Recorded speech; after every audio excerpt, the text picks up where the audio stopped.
अस्सलाम वालेकुम। Lieutenant general Amjad Shoaib को गिरफ्तार कर लिया गया।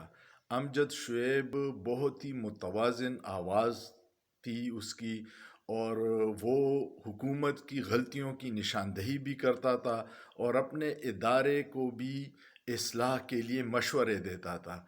और साथ में ये भी कहता था कि जिन चोरों डाकुओं की आप सरपरस्ती करते हैं, ये एक दिन आपको पड़ जाएंगे। जिसकी मिसाल आपने देखी कि मरियम नवाज़ ने उस दिन सरगोदा जलसे में सिटिंग जजेस के साथ जनरल फैज़ हमीद की तस्वीर लगा के तनकीद शुरू कर दी थी। जनरल अमजद शुएब को गिरफ्तार करने का मकसद एक ये भी हो सकता है कि कल जौनपुर में जो बदतरीन शिकस्त पीडीएम की हुकूमत और कमनी बहादुर को मिली है, उससे तवज्जो हटाने का भी मकसद हो सकता है। लेकिन जो भी ये कर रहा है वो पाकिस्तान का भला नहीं कर रहा। इस तरह इदारों से आवाम की बदज़नी और नफ़रत में इजाफ़ा होगा। खुदारा होश के नाखुन ले। जो भी कोई आपको अकल की बात समझाने की कोशिश करता है, आप उसको उल्टा गिरफ्तार करते हैं। इस तरह न हुकूमतें चलती हैं, न रियासत चलती है।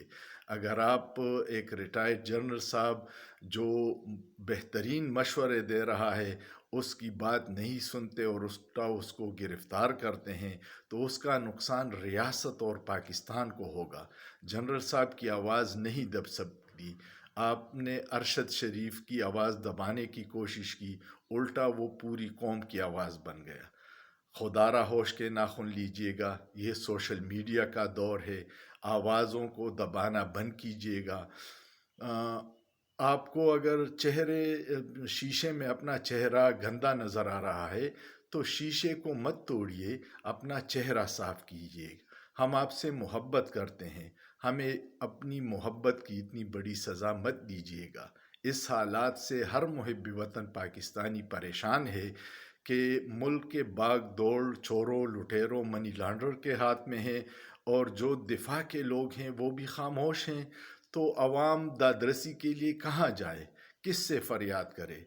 आवाम अपने मुल्क को लुटता देख के और बेबसी की तस्वीर बनी हुई है, जो एक लावा बन रहा है। अल्लाह न करे कि ये फट जाए और नुकसान इदारों का भी हो और पाकिस्तान का भी हो।